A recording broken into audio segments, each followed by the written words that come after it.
The Meridian Accord. The morning fog sat low on the water like a held breath.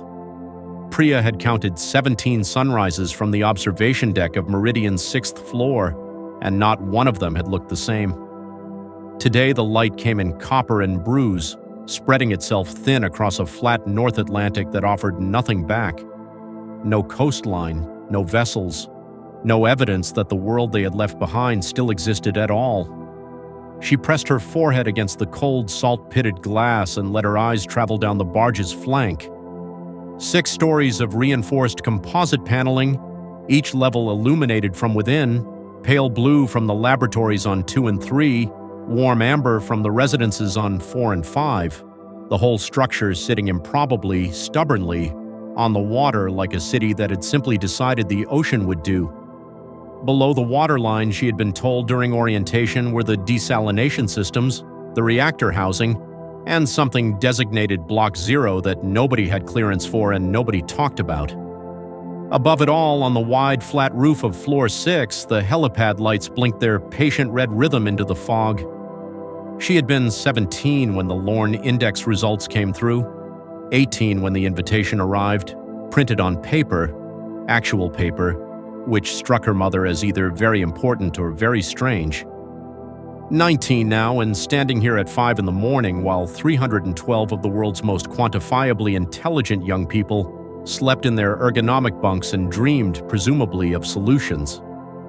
The catastrophe had no single name, which was part of what made it so difficult to be frightened of.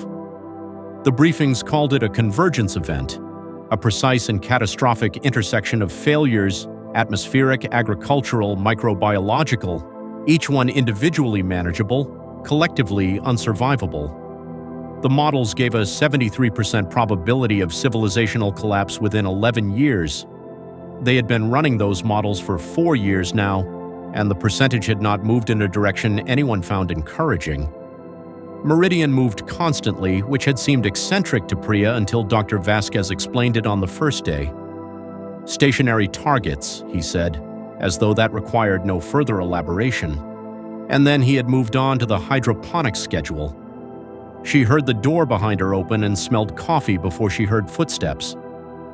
"You've got the look again," said Obina, handing her a mug without being asked. He was from Lagos originally, tall and unhurried, and he had the particular gift of making silence feel inhabited rather than empty. "What look?" "The one where you're trying to solve all of it by staring at the sea." "Is it working?" "You tell me." She wrapped both hands around the mug and they stood together, watching the copper light deepen to gold. Below them, Meridian's engines produced a low, perpetual hum, barely perceptible now after weeks, like a pulse you eventually stopped noticing was your own. "I had another look at the Kellerman model last night," she said, "the soil alkalinity projections. And they're wrong, not the data, the assumption underneath the data. They're modeling soil recovery as linear when there's nothing linear about it. It's cyclical, it has thresholds, She stopped. "Sorry." "Don't apologize for being right," Obina said.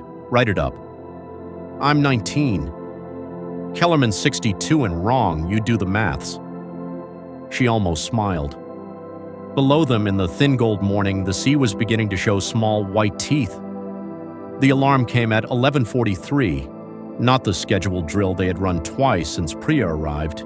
2 short pulses, orderly, almost polite, but a sustained single note, flat and absolute, that seemed to come from inside the walls themselves. She was in Lab 2, elbow deep in spreadsheet columns, when the lights shifted from pale blue to a color she had no name for, something between amber and red that the body understood before the mind did. "All personnel, this is a Tier 1 security event. Please proceed immediately to your designated muster stations on floors 4 and 5. Do not use the external stairwells. Do not use the external stairwells." Priya was already standing. Around her, 8 other students moved with varying degrees of controlled urgency, chairs scraping, terminals left running. Yusra from Aman, who sat beside her every morning, caught Priya's eye and did not smile. They heard it before they understood it. A percussion that wasn't mechanical. irregular, purposeful, traveling through the hull in a way the engine's hum never had. It arrived in the chest rather than the ears. In the corridor outside Lab 2, the overhead strip lights had switched to emergency red, and the effect was cinematic and terrible. People moved in one direction, mostly quietly, a few voices raised, not in panic, but in the particular taut register of people performing calm they did not feel. Priya stayed close to the wall, moving with the current of bodies toward the muster point, when Dr. Vasquez appeared at the far end of the corridor, walking fast in the opposite direction. "Vasquez!" She broke from the flow. "What is it? What's happening?" He looked at her for a moment as if weighing what honesty cost. "Syndicate vessels, 4 of them, maybe 5. They've been tracking us for 36 hours. He glanced at the ceiling as a sound moved through the hull like something enormous dragging itself alongside them. "They've attached to floor 1, cutting through." He gripped her arm briefly. "Get to the muster station, Priya. Do not stop." She went. The muster station for floors 4 and 5 was a wide interior corridor that ran the barge's full length, windowless, low-ceilinged, and now containing what felt like the entire population of a small catastrophe. 300 students stood in clusters, some holding the devices they had grabbed without thinking, some empty-handed, all listening to the same thing she was listening to. The irregular percussion from below growing rhythmic, growing closer, becoming unmistakably the sound of a door being beaten from the other side. She found Obinna near the forward bulkhead. He had his tablet. He was, she noticed absurdly, still holding his coffee mug. "Syndicate," she said. "I know." He looked at the ceiling. "They want the research, the models, the agricultural recovery data, all of it. If they can control the solution, they can control what comes after." Priya thought about the Kellerman assumption she had been wrong about, sitting unsaved on a terminal in Lab 2. She thought about Block 0. The announcement, when it came, was not from the intercom. It was Dr. Vasquez's voice, close, speaking to no one in particular and everyone simultaneously as he moved through the crowd. "We're initiating protocol helix. Roof access, stairwell C only. All personnel move to floor 6, the helipad. We have 4 aircraft inbound, 12 minutes. Move now, move now, move." It took a few seconds for the word 4 to travel through the room and do its arithmetic. Priya did it without wanting to. 4 helicopters, 12-person capacity each, 48 people out of 312. Nobody said it aloud. The movement towards stairwell C began anyway, steady, then urgent, then something that was not yet chaos but contained chaos the way a held breath contains screaming.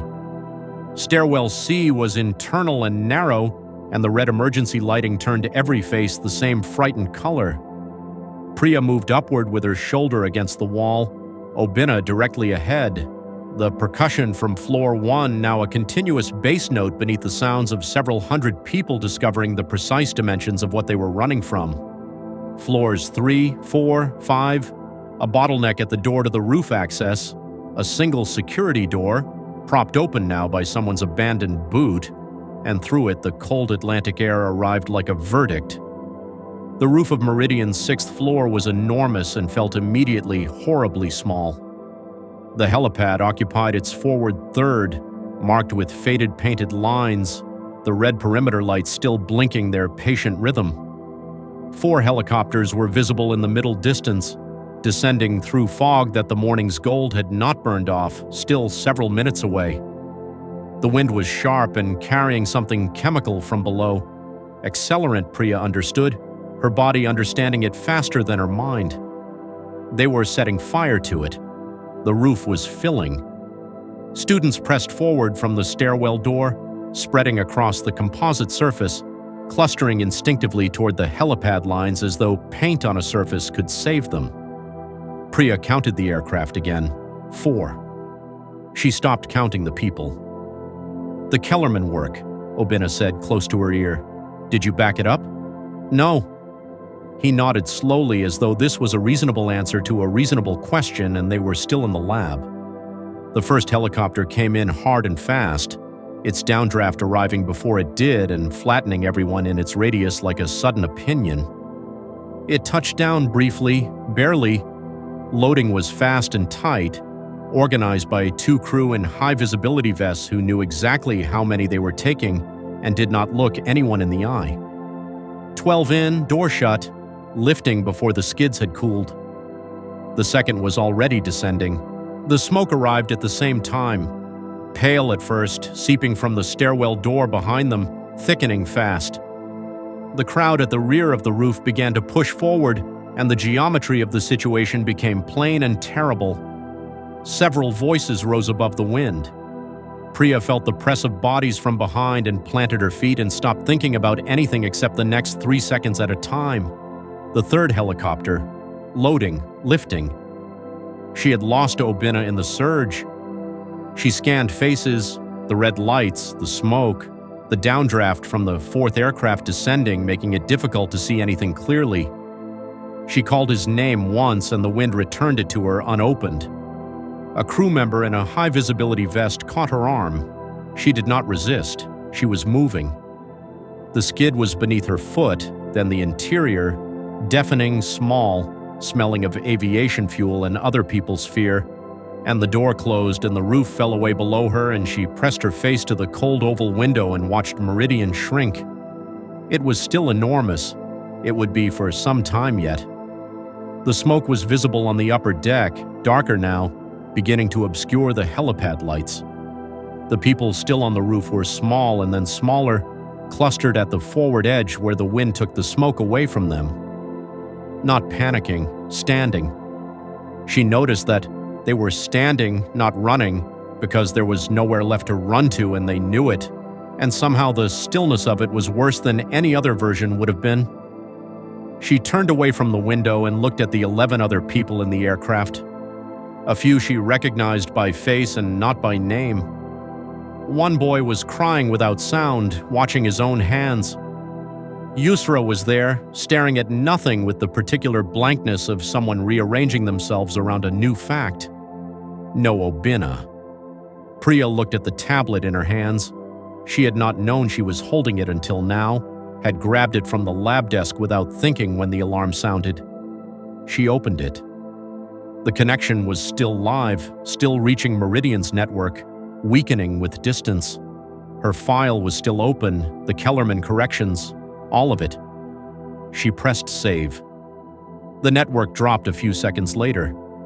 Below them, the North Atlantic received the morning light without comment, enormous and impersonal and unchanged, the way it had looked from the observation deck every morning for 17 sunrises, the way it would look when all of this, the models, the projections, the 73%, the helipad lights blinking their patient red into the fog, was either a footnote or a memory or the reason something survived. She closed the tablet and held it against her chest and did not look out of the window again.